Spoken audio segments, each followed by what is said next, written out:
ایک سروے کے مطابق پاکستان میں 30% سے زیادہ لوگ ڈپریشن کا شکار ہیں، جن میں اکثریت خواتین اور کم تعلیم یافتہ لوگوں کی ہے۔ خاندانی رویے، معاشرتی پابندیاں، کم تعلیم، معاشرتی وسائل کی کمی اور آس پاس کی بڑھتی ہوئی انتہا پسندی کی وجہ سے اس خود بخود سے ہو جانے والی بیماری میں بڑھاوا آتا ہے اور پھر بس تابوت میں ایک کیل کی طرح آخری ہٹ کی ضرورت پڑتی ہے، اور یہی آخری ہٹ ڈپریشن کے اس مریض کو موت کی طرف لے جاتی ہے۔ یہ ہٹ کسی امتحان میں ناکامی، طلاق، محبوب کی بے وفائی یا ملازمت کی برخاستگی سے ہو سکتی ہے، اور یہ ایک عام تندرست انسان کے لیے روزمرہ کی بات جیسی ہوتی ہے۔ خاص طور پر عورتوں میں بچے کی پیدائش کے فوراً بعد ڈپریشن کا ایک دور شروع ہوتا ہے جس کو پوسٹ مارٹم ڈپریشن کہتے ہیں، جس کی وجہ سے وہ بات بات پر رونے لگتی ہے اور چڑچڑے پن کا شکار ہو جاتی ہے۔ اس کی ایک وجہ یہ بھی ہے کہ پیدائش کے فوراً بعد عورت کے جسم میں کچھ ہارمونز کی تبدیلی آتی ہے جس کی وجہ سے اس میں چڑچڑا پن آ جاتا ہے۔ اس دور میں اگر عورت کو بد مزاج، ڈرامے باز کہنے کی بجائے اس کی پراپر کاؤنسلنگ کی جائے تو بہت سے مسائل کا حل ہو سکتا ہے۔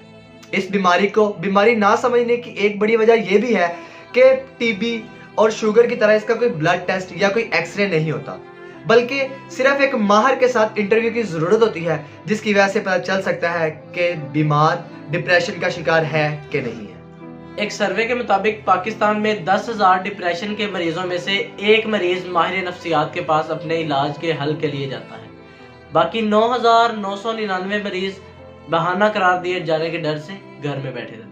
اگر اظہار کر بھی دیں تو کسی جوگی، بابے، مولوی صاحب یا خاندان کی سب سے تجربہ کار خاتون سے نصیحت ڈھونڈتے نظر آتے ہیں۔ اور وہ الگ بات ہے کہ وہ اسی بیماری کی وجہ سے خودکشی کر کے موت کے منہ میں چلے جاتے ہیں، اور وہی مولوی صاحب اور وہی آنٹی ان پر حرام کے فتوے لگا کر اپنے کانوں کو ہاتھ لگاتے ہوئے اپنے کاموں پر چلے جاتے ہیں۔ اور پیچھے رہ جاتی ہیں مرنے والے کی چھوڑی ہوئی کاغذ کی چٹھیاں جو اس کے لواحقین کو رہتی عمر تک اس کی ذہنی بیماری کو ڈرامہ اور اداکار سمجھنے کی غلطی پر کوستی رہتی ہیں۔ اور اس بیماری کو محض نا امیدی قرار دے کر اس کو مسلمانیت سے جوڑ دیا جاتا ہے کہ مسلمان کبھی نا امید اور ڈپریس نہیں ہوتا۔ جس طرح ایک مسلمان انسولین کی کمی کی وجہ سے شوگر اور کولیسٹرول کے بڑھنے کی وجہ سے ہارٹ اٹیک کا مریض بن سکتا ہے، اسی طرح یہ جسم میں کیمیکل کے توازن کے بگڑنے کی وجہ سے ڈپریشن کا مریض بھی بن سکتا ہے۔ ہارٹ اٹیک کی صورت میں یہ معاشرہ اسپتال کی طرف کیوں بھاگتا ہے؟ سٹنٹ اور ای سی جی کے لیے بس 5 وقت کی نماز اور تلاوت قرآن پاک کا درس دے کر بات کیوں نہیں ختم کر دی جاتی